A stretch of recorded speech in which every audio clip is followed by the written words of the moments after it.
Michiana. I'm ABC 57 Chief Meteorologist Jamie Martin. It looks like the cold weather will settle right back in, though, by later on tonight. Could even see some wind chills in the teens. The very latest numbers with Forecast Track coming up. ABC 57 News at 5 starts now. Covering South Bend, Elkhart, and all of Michiana, this is ABC 57 News at 5. Countless survival stories are rising from the rubble in Kokomo. Now this is another loss for me, but with the help of the Lord, I'm going to make it. I will make it because my faith is strong, and I will make it. Two powerful tornadoes ripped through the town, leaving families with little but the clothes on their backs. Our ABC 57 News crew has been on the scene since last night with live reports from some of those hardest hit areas. And towns across Michiana are still in the dark, no lights, no heat. How they're coping when the temperatures plummet tonight. Those survival stories continue to flood in from hard-hit Kokomo. The National Weather Service confirmed today 2 EF2 tornadoes hit that town about the size of Elkhart. Good evening, everyone. I'm Kim Chappell. Brian Dorman is on assignment tonight in Kokomo. We do have storm team coverage for you with our ABC 57 reporters live in Mishawaka, Benton Harbor, and in South Bend. But we start in Kokomo, where the damage is by far the worst. The National Weather Service so far confirming at least 7 tornadoes across Indiana on Sunday. 2 of those carved a path straight through Kokomo. Both tornadoes ripped with winds of up to 135 miles per hour. Now, no one died in those storms, incredibly, but several dozen people were injured. And that is where our special coverage begins tonight with my co-anchor, Brian Dorman. He joins us live in Kokomo off of US 31 on the south side of town. Brian. Kim, the damage is as far as you can see here tonight in Kokomo, and in each home there is a story of survival, and tonight perhaps you're going to hear the greatest one. This home blew off its foundation and right onto the road. Couldn't believe it. This is the house that Love built. After 42 years of marriage, this was our first home. For Phyllis Rollins, this was more than just her home. This was our dream house. Everybody loved this home. Yesterday afternoon, this house became a trap for 5 young people, ages 14 to 22. We got a call that was of hysteria. I couldn't make sense of it. That call came from this basement. Couldn't make much sense of it other than Michael's okay, Michael's okay. Steve Brunstadter rushed over to Phyllis's house where members of his youth group were hanging out. We jumped in the car and headed over, not knowing what we were going to find. My granddaughter-in-law was the last one to go in the basement. She literally had to jump. And this is one of the hardest hit homes. As you can see, there isn't much left of it. Really the miracle, the fact that there were 5 people in this basement, 1 trapped underneath that car. I kept saying, Chelsea, Chelsea, Chelsea, is everybody okay? And when she said no, first thing you think. So we immediately started praying. Trapped was Phyllis's granddaughter-in-law. She is still in the hospital tonight. Looking at this house, you can see for yourselves that there should have been no way out. Now this is another loss for me, but with the help of the Lord, I'm going to make it. I will make it because my faith is strong, and I will make it. In the rubble, memories found by volunteers. They found all of his sermons, and they found this, a Christmas ornament that I had on my tree. The only thing that I really want to find now is my husband's wedding ring, and I'll be happy. And you must know that he's with you. Oh, yes, he is. He's with me. Now, Phyllis, like so many others, will be staying with family, friends, and church members over the next several weeks. And tonight at 6, you'll hear from a family who has one home that is standing in this neighborhood. They say tonight they feel guilt that brought them to tears. That story all new at 6. Reporting live tonight in Kokomo, Brian Dorman, ABC 57 News. Such incredible images there, Brian. Thank you for that report. Now, back here closer to home, families in Benton Harbor are patiently waiting for the lights and the heat to come back on. The storms knocked out power to thousands of homes, and while crews are still working to make repairs, the sun is setting, the temperatures dropping, and families are scrambling tonight to stay warm. Tonight, ABC 57's Jasmine Norwood joins us live with the progress being made in Benton Harbor. Jasmine. Well, Kim, the power is still out here for many people, and trees are down all over the city. I'm going to walk behind the camera really quickly because I do want to show you just how bad some of the damage is in this area. You can see Several trees are knocked down, and when these trees fell, they took power lines with them, leaving thousands of people here in Benton Harbor without power. Up out the window, and the tree was coming. It's come toward the house so fast, it was really scary. An ice storm that got us last year, and this year was wind. At this time, it's still off. I'm like, okay, no crew trucks has been out. What's going on? Massive trees are uprooted. Others are snapped in half. This electricity pole is leaning at a 30-degree angle. Thousands of people in Benton Harbor have been without power for more than 24 hours. And AEP says this is just the beginning. Now, as you can see, it's very well lit in here with the natural light, but the lighting is not the problem. The bigger issue is the temperature. This app on my phone says it's only 39 degrees in here, and it's going to get much colder tonight. Whew. This is not going to be easy, though. It's not going to be easy.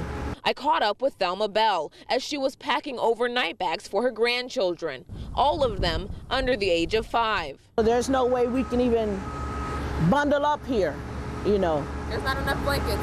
Not enough blankets for 28 degrees, no.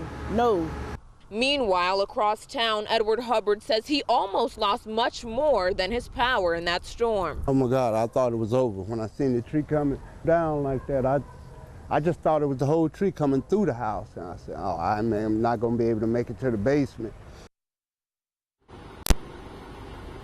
Now, I talked with people at AEP, and they tell me power may not be fully restored until this Friday. So that being said, with temperatures expected to be dangerously low tonight, they say the best thing for you to do is find somewhere warm to sleep. Reporting live in Benton Harbor, Jasmine Norwood, ABC 57 News. And Benton Harbor residents, they are not alone tonight. Power outages all across Michiana are affecting thousands. Last night, the Pulaski County Sheriff's Department lost power and 911 calls had to be rerouted to their backup facility.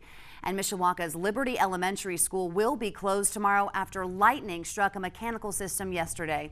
For the very latest numbers on outages, you can always head to our website, abc57.com.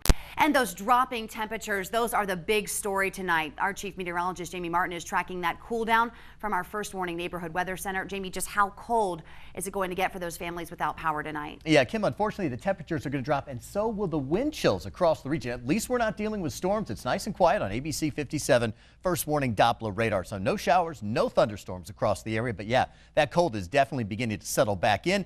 We will start slowly clearing out the skies across the region, so we'll get rid of the clouds we've been pretty much hanging with through most of the day, and it looks like it will continue all the way through this evening. Right now, Rochester, you are 43 degrees, so really beginning to cool things back down across the area.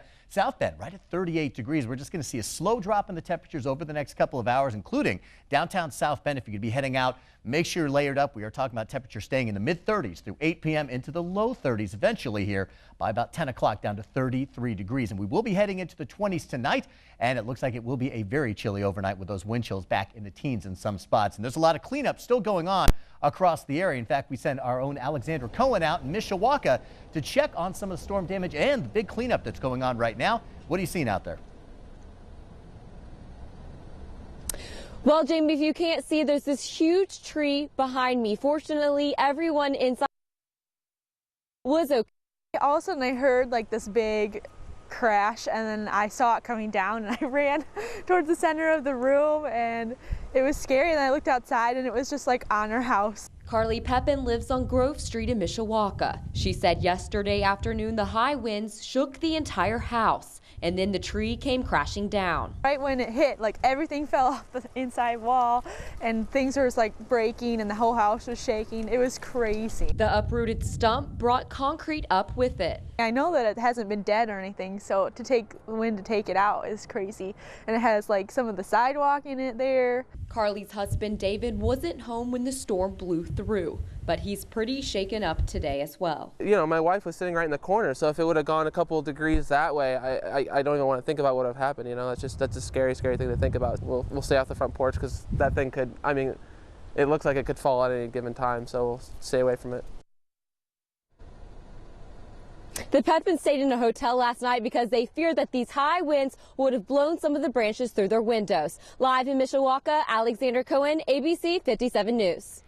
And take a look at this. A huge tree brought power lines down at the intersection of East Donald and Hogue Street last night.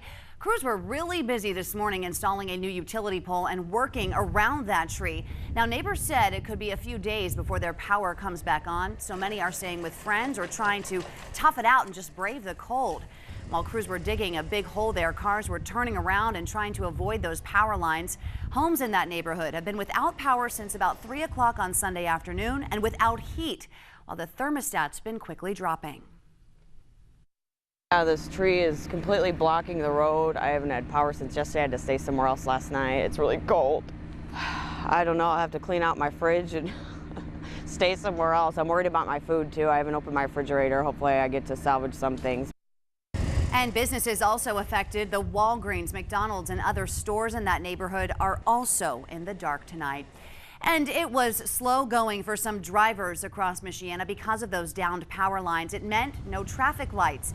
State Road 23 and Ironwood is still a stop and go stop sign right now. That is until crews can restore the power to that stoplight. And in LaPorte County, INDOT says US 35 remains closed right now between State Road 39 and Severs Road. That's because of a snapped power line. So if you are out there on the roads tonight, be sure to drive carefully. Also remember, when the weather gets bad, make sure you have ABC 57's weather alerts right at your fingertips. You can download our new app for Androids and iPhone to make sure that you have all the information that you need to know, even if the power goes out. During yesterday's coverage, our weather team was updating the app and our social media for viewers who lost power or internet. You can download that app at abc57.com. Also developing right now, South Bend police have one man in custody in connection with a shooting on Adams Street on Sunday. One man was shot in the leg on North Adams around 1 o'clock yesterday, and police said that today they had a suspect in custody for questioning just about 2 hours after that shooting. So far, they have not released any names. New tonight on ABC 57 News, how clean is your favorite restaurant? Well, right after this break, ABC 57 investigated the best and the worst in St. Joseph County. We have got those dirty dining details that you'll want to hear before you head to a few popular pizza places. And right now things are nice and quiet, but those temperatures continue to drop. We're going to talk more about your neighborhood forecast with Forecast Track after the break. And our team coverage of this storm damage throughout the region continues. Up next, we're going to take you to Illinois, where strong tornadoes turn deadly. Then take a look at this creepy and cryptic sight in Mishawaka. Century-old coffins ripped right out of the ground.